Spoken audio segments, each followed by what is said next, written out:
I was driving home from work in Dallas, Texas on a Tuesday evening. It was early October and the sun was just starting to set, casting long shadows across the highway. I'd been at my job as a software developer for about 6 months, and I was still getting used to the commute from downtown Dallas to my apartment in Irving. I usually take I-35E north and then cut across on Loop 12, but that day there was some construction on Loop 12, so I decided to stay on I-35E a bit longer. Traffic wasn't too bad for once, and I was cruising along in the middle lane listening to a true crime podcast, ironically enough. I remember thinking how nice it was to have a smooth ride home for a change. That's when I first noticed the car behind me. It was a dark blue sedan, maybe a Honda or a Toyota, I couldn't tell for sure. At first, I didn't think much of it. The driver was keeping a reasonable distance and we were both moving with the flow of traffic. But after a few minutes, I realized they were getting closer. And closer. And closer. Now, I'm not usually one to get worked up about tailgaters. I mean, it's Dallas, right? Aggressive driving is practically a sport here. But this felt different. The car was so close I could barely see its headlights in my rearview mirror. I started to feel a little uneasy, but I tried to brush it off. Maybe they were just in a hurry or not paying attention. But then the flashing started. The driver behind me began flicking their high beams on and off, over and over again. It was super distracting, and I couldn't figure out why they were doing it. I checked my speed. I was going a solid 5 miles per hour over the limit, keeping up with traffic. I wasn't in the left lane, so it's not like I was holding them up. I even checked to make sure my taillights were working by tapping my brakes gently. That's when things got really weird. As soon as I tapped my brakes, the car behind me let out this long, angry honk. I mean, we're talking a good 5 seconds of horn blaring. It startled me so much, I almost swerved into the next lane. My heart started racing, and I gripped the steering wheel tighter. I decided the best thing to do was to let them pass. There was a gap in the right lane, so I put on my turn signal and started to move over. But as soon as I began changing lanes, the blue car swerved right along with me, staying right on my tail. I couldn't believe it. What was this person's problem? At this point, I was starting to freak out a little. I mean, who does this? I tried to focus on the road ahead and ignore the maniac behind me, but it was impossible. They kept flashing their lights and honking, and I swear they were getting even closer. I could see the driver in my mirror now. It looked like a man, maybe in his 30s or 40s, with short dark hair and sunglasses. He seemed to be yelling something, but I couldn't make out what. I considered calling 911, but I was afraid to take my hands off the wheel or my eyes off the road. The whole situation felt surreal, like something out of a movie. Here I was, just trying to get home after a long day at work. And suddenly I'm in the middle of some crazy road rage incident. As we approached the intersection with Highway 183, I made a split-second decision. Instead of continuing north on I-35E, I put on my turn signal and took the exit. I figured maybe this guy would just continue on his way if I got off the highway. No such luck. The blue car followed me onto the exit ramp, still right on my bumper. Now I was really starting to panic. My palms were sweaty on the steering wheel, and my heart felt like it was going to beat out of my chest. I had no idea what this person wanted or why they were following me. Were they trying to run me off the road? Carjack me? My mind was racing with worst-case scenarios. As we came down the exit ramp, I saw that the light at the intersection was red. Cars were stopped at the light, leaving me with nowhere to go. I felt trapped. The blue car was still behind me, and now I could hear the driver yelling over the sound of his horn. I couldn't make out the words, but the tone was angry and aggressive. I looked around frantically, trying to find an escape route. That's when I spotted a gas station on the corner. Without thinking twice, I swerved across the right turn lane and into the gas station parking lot. I didn't care that I was cutting off other cars or that I nearly clipped the curb. I just knew I had to get away from this lunatic. I screeched into the gas station and pulled up to the first available pump, my hands shaking as I put the car in park. I looked in my rearview mirror, fully expecting to see the blue car right behind me.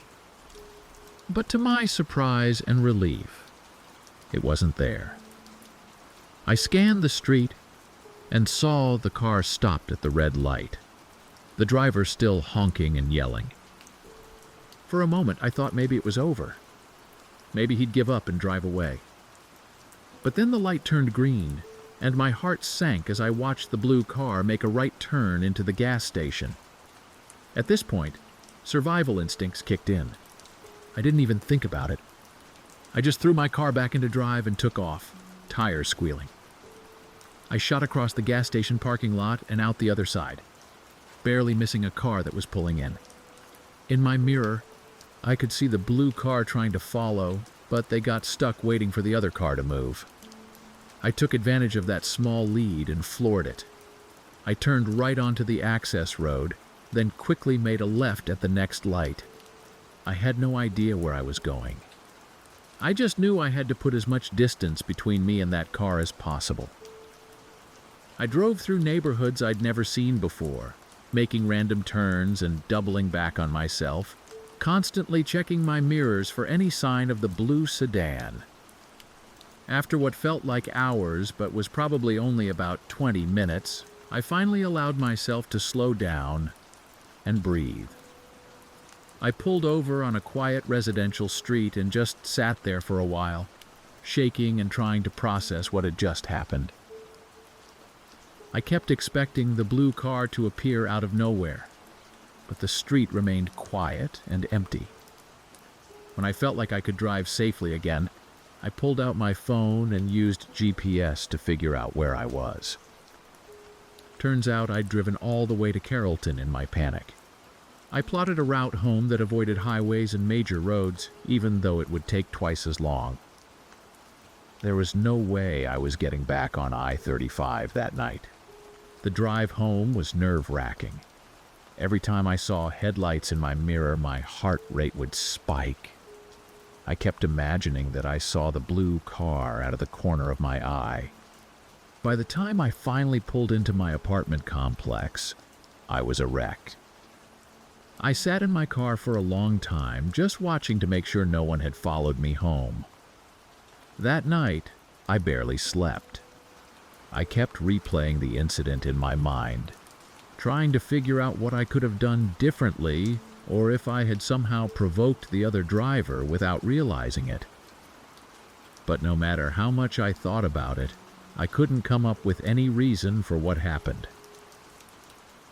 The next day, I called in sick to work. I just couldn't face the idea of getting back on the road. I spent most of the day researching dash cams online and reading about what to do in road rage situations. I even considered reporting the incident to the police. But I realized I didn't have much information to give them. I hadn't gotten the license plate number, and blue sedan isn't exactly a unique description in Dallas. For the next few weeks, I was constantly on edge while driving. I changed up my route to work, taking back roads and surface streets even though it added time to my commute. I installed a dash cam and made sure my doors were always locked while driving. I even started taking a self-defense class just in case. Gradually, the fear began to fade. I started using the highways again, although I still avoid that stretch of I-35E where it all started. I'm more aware of my surroundings now, and I'm quicker to exit or pull over if I feel uncomfortable on the road. Looking back, I still don't know what that driver wanted or why he targeted me. Maybe he was having a mental health crisis, or maybe he was on drugs. Maybe he thought I was someone else. Or maybe he was just a random psycho who got his kicks from terrorizing other drivers.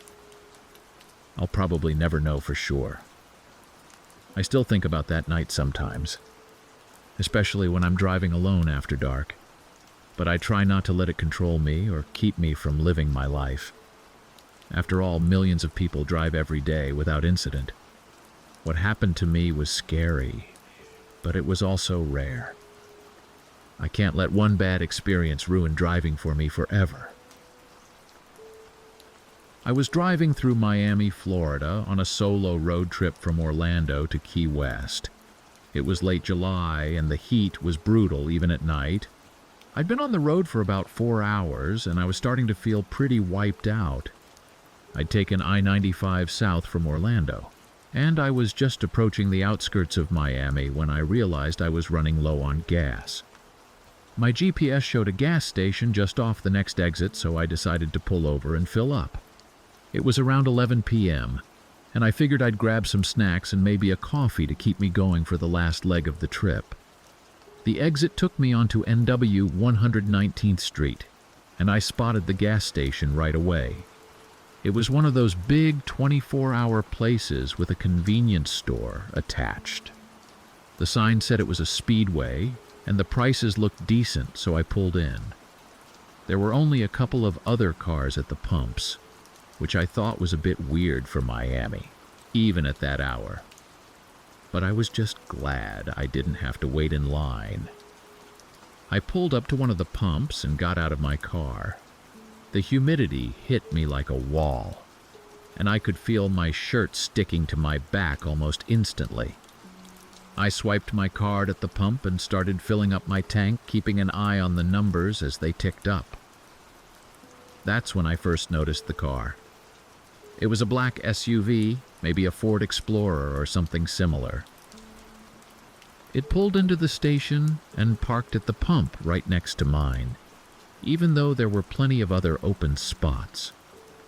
I didn't think much of it at first. Maybe the driver just liked that particular pump or something. But then I noticed that the driver wasn't getting out. The engine was off, but they were just sitting there.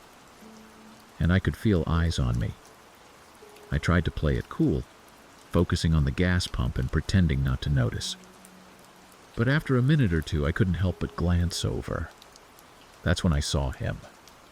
The driver was a guy, probably in his mid-30s, with short dark hair and a scruffy beard. He was just sitting there, staring right at me with this intense look on his face.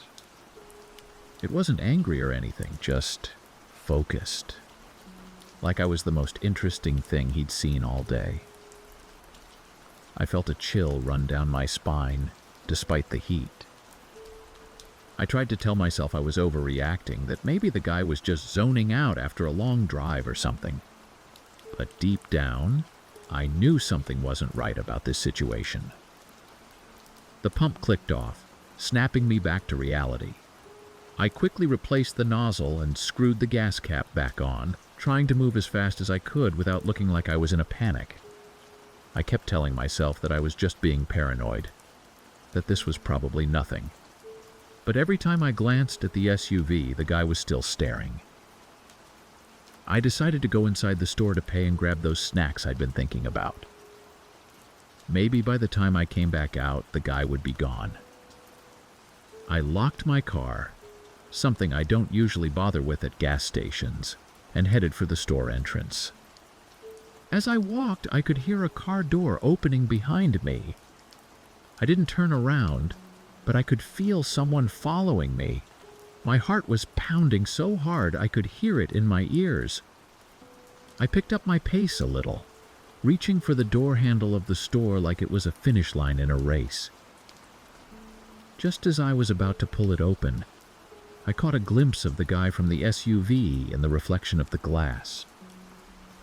He was right behind me, maybe 5 or 6 feet away, still with that intense look on his face. I yanked the door open and practically fell into the store, the blast of air conditioning hitting me like a wave.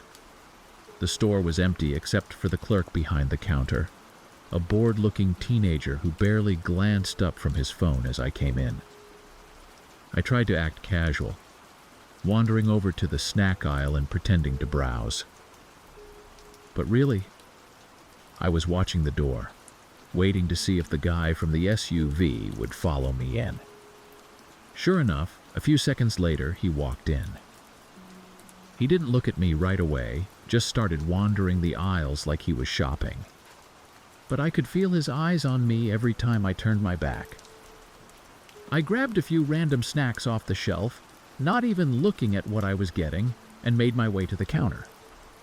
As I waited for the clerk to ring me up, I kept glancing over my shoulder. The SUV guy was standing by the drink coolers, seemingly fascinated by the selection of energy drinks.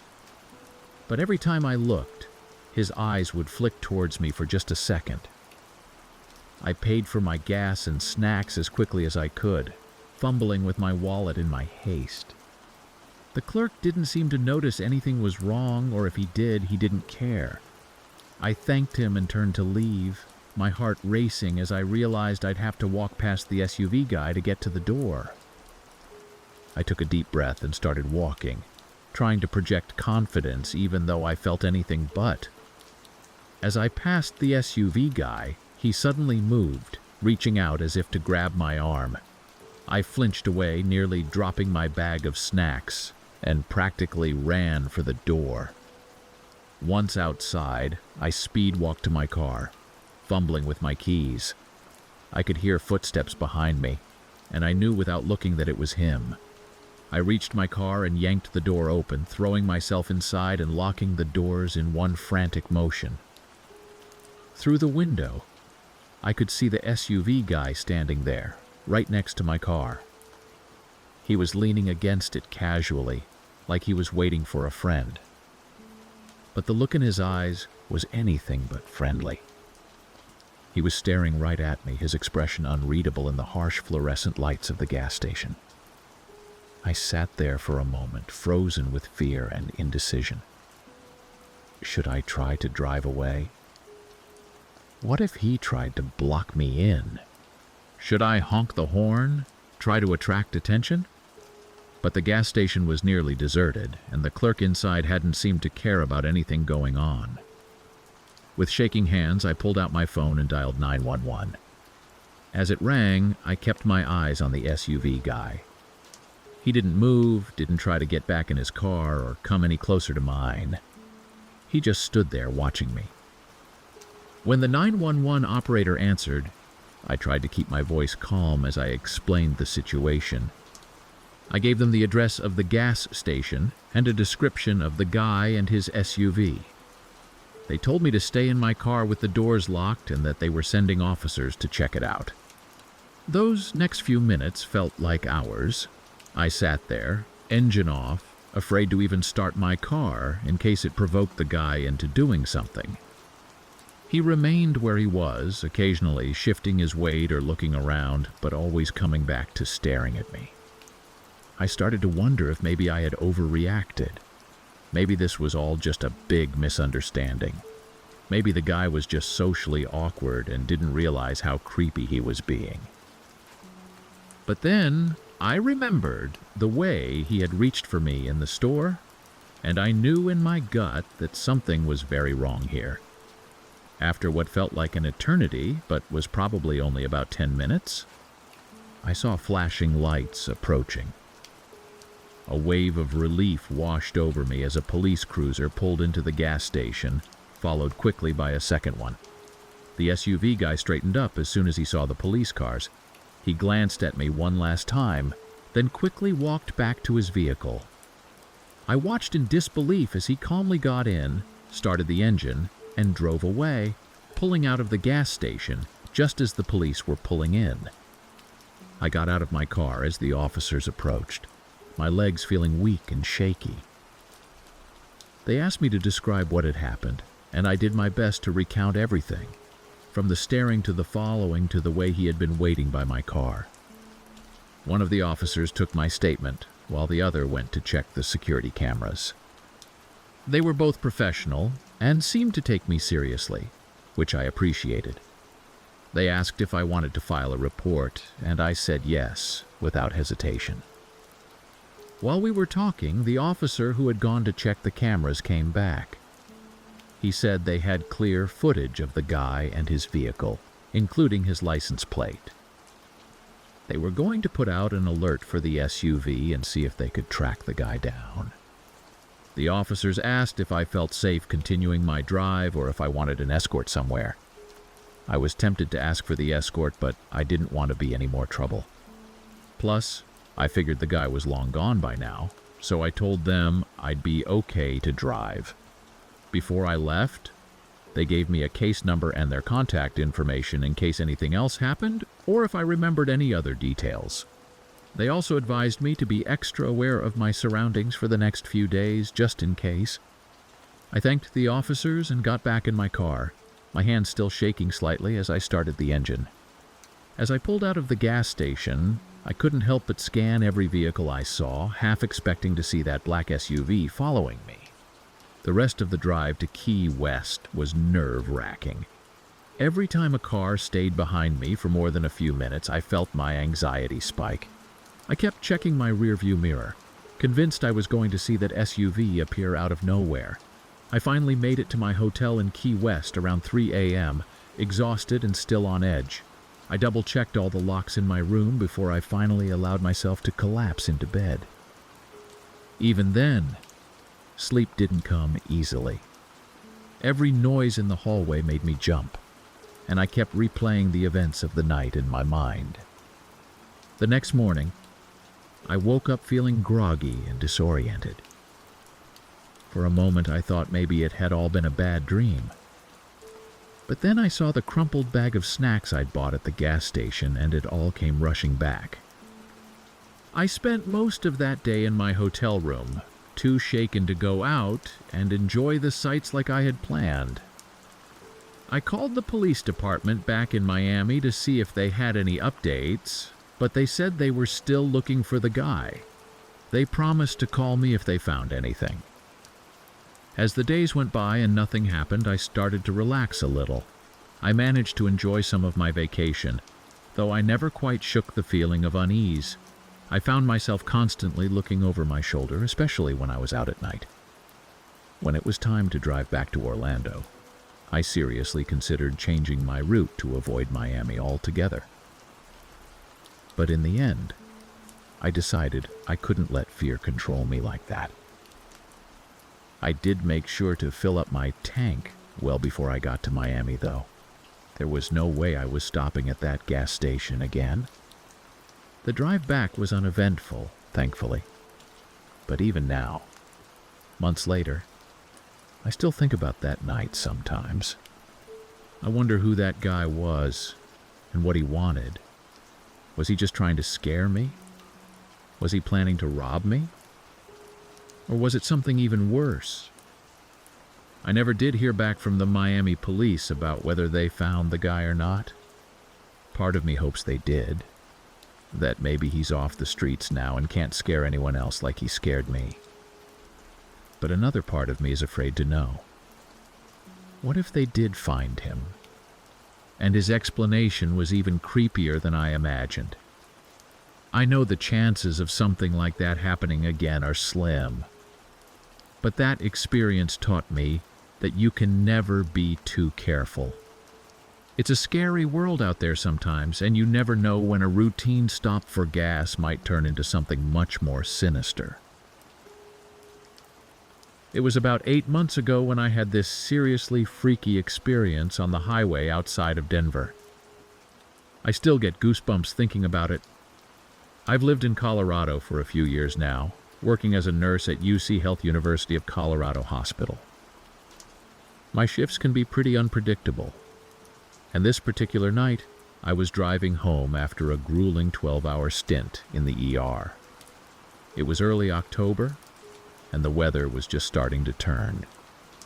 The days were still warm, but the nights had that crisp autumn chill that always makes me think of pumpkin spice and Halloween. My shift had ended at 11 p.m., and I was beyond exhausted.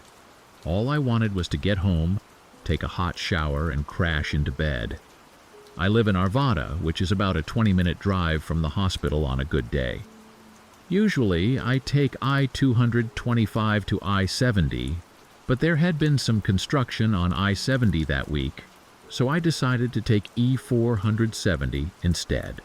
It's a bit longer, but I figured it would be less stressful than dealing with lane closures and midnight construction crews.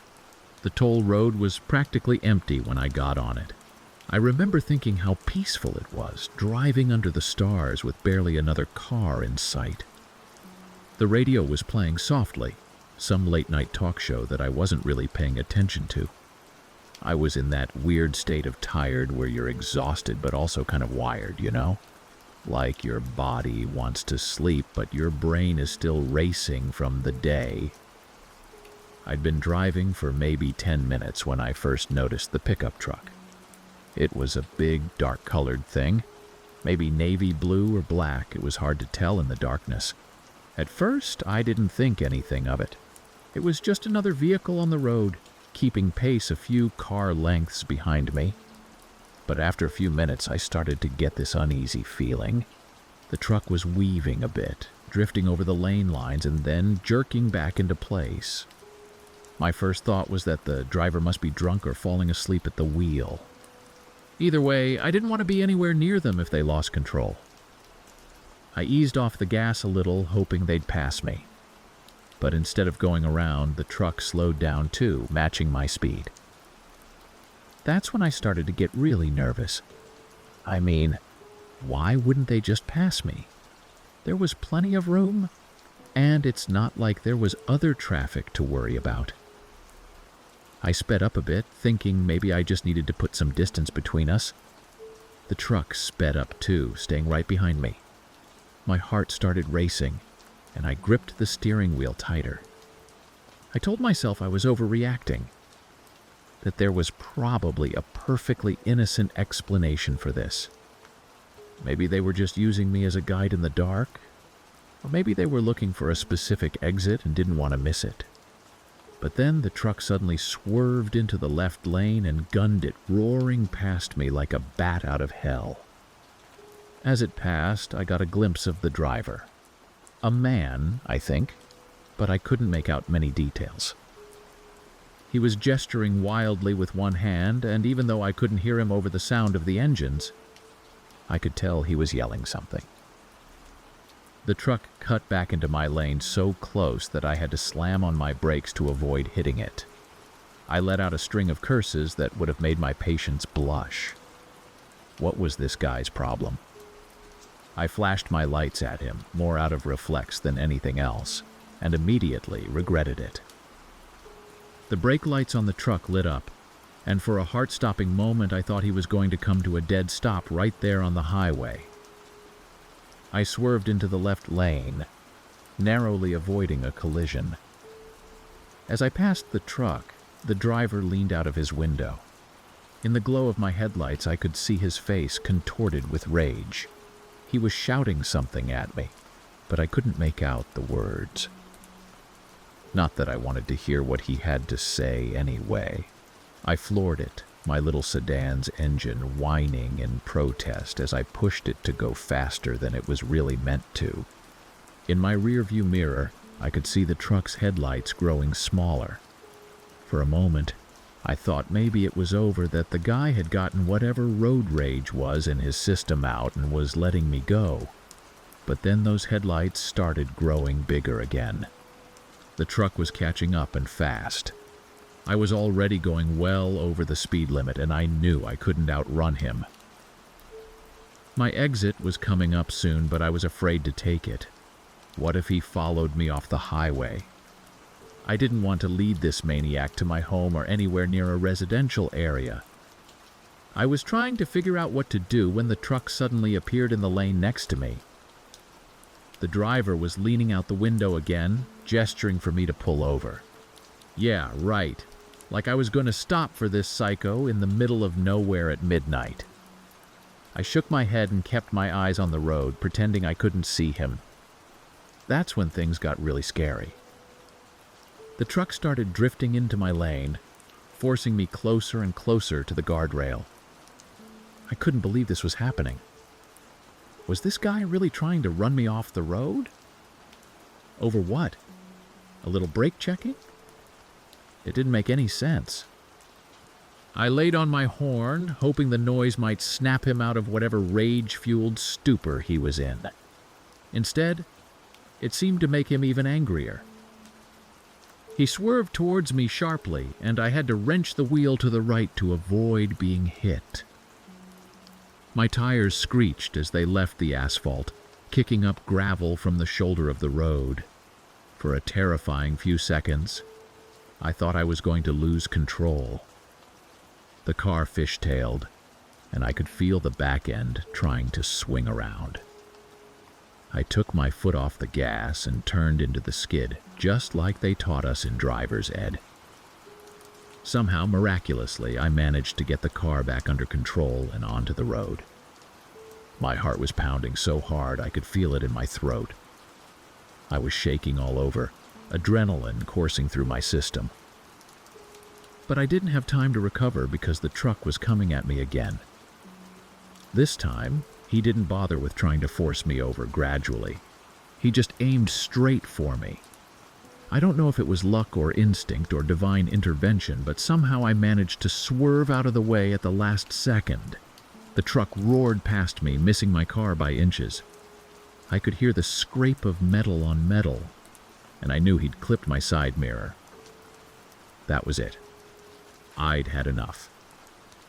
This guy was clearly out of his mind, and I needed to get away from him before he actually managed to kill me. My exit was coming up, but I was afraid to take it. What if he followed me? I didn't want to lead this maniac into a residential area. I made a split-second decision and took the exit anyway. As I careened down the off-ramp, I looked in my rearview mirror, fully expecting to see the truck right behind me. But to my shock and relief, it wasn't there.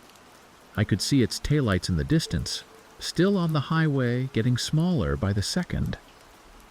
I didn't slow down, though. I was afraid he might change his mind and come back.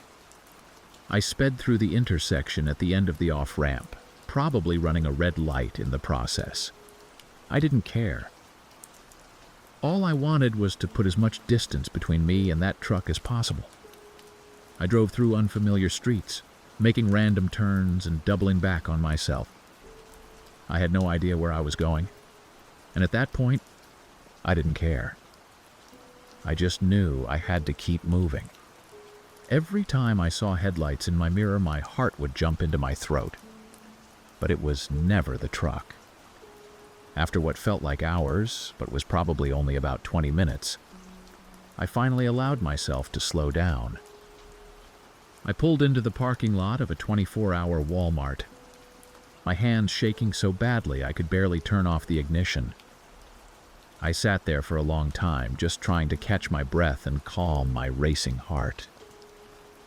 When I felt like I could drive again without panicking, I pulled out my phone and called the police. I knew the guy was long gone by now, but I felt like I needed to report what happened. What if he was still out there, terrorizing other drivers? The dispatcher was sympathetic, but not particularly helpful.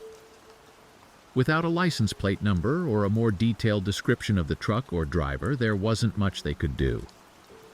They said they'd send a patrol car to check the area, but I knew it was too late. The guy could be anywhere by now.